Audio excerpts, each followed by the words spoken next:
Hello guys, welcome to Priya Munis channel. இன்றைக்கி நம்ம சேனலில் நீங்கள் என்ன வீடியோ பார்க்க போகிறீங்க அப்படின்னா, அரிசி பருப்பு சாப்பாடு எப்படி செய்கிறது மினி விளாக் போடுங்க அக்கா அப்படின்னு கேட்டிருந்தீங்க. உங்களுக்காக தான். வாங்க சாப்பாடு எப்படி செய்யலாம்னு சொல்லி பார்த்துடலாம். வாங்க தேவையான பொருளெல்லாம் பார்த்துலாம். பெரிய வெங்காயம் ஒன்று கட் பண்ணி வச்சுருக்கேன். ஒரு வரமிளகாய், கருவேப்பில், பூண்டு, தக்காளி எடுத்து வச்சுருக்கேன். பூண்டு வேணும்னா நீங்கள் போட்டுக்கலாம், இல்லாட்டினா ஸ்கிப் பண்ணிக்கலாம். ஆனால் பூண்டு போட்டால் நல்லாயிருக்கும், கண்டிப்பாக போட்டுக்குங்க. கொத்தமல்லி தலை கொஞ்சமாக எடுத்து வச்சுருக்கேன். எப்பவும் போல் நம்ம எவ்வளோ டம்ளர் அரிசி போடுறோமோ அவ்வளோ டம்ளர் அரிசி எடுத்துக்கோங்க. நான் 1 டம்ளர் அரிசி எடுத்திருக்கேன்.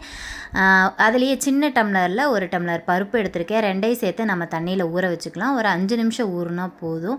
நாங்கள் குரன் அரிசிங்கனால சீக்கிரமாக ஊறிடுச்சு. வாங்க இப்போ செஞ்சிடலாம். எண்ணெய் ஊற்றிடலாம். கடுகு போட்டுட்டு கடுகோட கொஞ்சம் சீரகமும் சேர்த்துக்குங்க.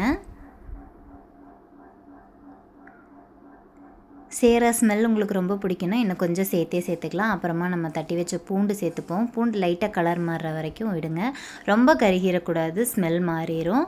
அதுக்கப்புறமா நம்ம வெங்காயத்தை போட்டு நல்லாவே ஃப்ரை பண்ணிக்கலாம். கலர் கொஞ்சம் சேஞ்ச் ஆகணும், அது வரைக்கும் விட்டுருங்க, கருக விட்டுறாதீங்க. நம்ம கொஞ்சமாக 1 டம்ளர் 1/2 டம்ளர் இந்த மாதிரி போடும் போது லைட்டாக கருகிரும், அதை பார்த்துக்குங்க.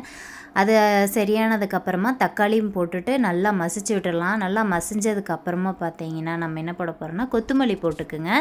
கொத்தமல்லி கடைசிலையும் தூளாம் முன்னாடியும் தூளாம். நான் தாளிக்கும் போதே போட்டுருவேன். உங்களுக்கு எப்படி பிரியுமோ அந்த மாதிரி போட்டுக்கோங்க. இப்போ இதில் என்ன பொடி சேர்க்க போகிறோம் அப்படின்னு பார்த்தீங்கன்னா, மஞ்சத்தூள், மிளகாத்தூள், மல்லித்தூள், இது 3 மட்டும்தான் சேர்க்க போகிறோம். வேறு எதுவுமே நம்ம சேர்க்க போகிறது கிடையாது. அப்போ தான் இதோட டேஸ்ட் நமக்கு நல்லாவே தெரியும். 3ஐயும் போட்டு நம்ம கலந்து விட்டாச்சு. இப்போ அளவு தண்ணி தாங்க. நான் 1 டம்ளர் அரிசி போட்டிருக்கேன். 1.5 டம்ளர் தண்ணி ஊற்றணும். அதை விட கொஞ்சம் எக்ஸ்ட்ராவே ஊற்றிக்கணும். அப்போ தான் கொஞ்சம் குழஞ்ச அளவுக்கு கிடைக்கும். அப்போ தான் சூப்பராக இருக்கும் டேஸ்ட்டாக. ஓகேங்களா? உப்பும் சேர்த்துப்போம். உப்பு சேர்த்ததுக்கப்புறமா ஒரு கிளறி விட்டுட்டு நம்ம ஊற வச்சுருந்த அரிசியும் எடுத்து போட்டுக்கலாங்க. அரிசி எடுத்து போட்டுட்டு நல்லா 2 கிளறி விட்டுட்டு குக்கர் எடுத்து மூடிட்டு விசில் போட்டுருவோம். நீங்கள் ஒரு விசில், அதாவது எப்போவுமே நார்மலாக 2 விசில் விட்றீங்கன்னா இதுக்கு ஒரு விசில் சேர்த்து விடுங்க. 3 விசிலாக விடுங்க. விசில் அடங்கினதுக்கப்புறம் விசிலை ஓப்பன் பண்ணிவிட்டு அப்படியே ஓப்பன் பண்ணுனா அந்த வாசம் கம்முன்னு அவ்வளோ சூப்பராக இருக்கும். டேஸ்ட்டு பக்காவாக இருக்கும்.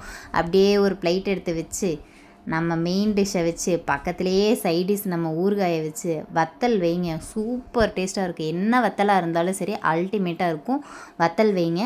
வத்தலோடு சேர்ந்து அப்படியே கொண்டே கணவர்கிட்ட கொடுத்தா சாப்பிட்டு ஜம்முன்னு இருக்குமாங்க. இப்போ தான் நம்ம சேனல் நீங்கள் முதல் டைம் பார்க்குறீங்கன்னா லைக் பண்ணுங்கள், ஷேர் பண்ணுங்கள், கமெண்ட் பண்ணுங்கள். மறக்காம நம்ம சேனலை சப்ஸ்கிரைப் பண்ணுங்கள். Bye guys, thank you.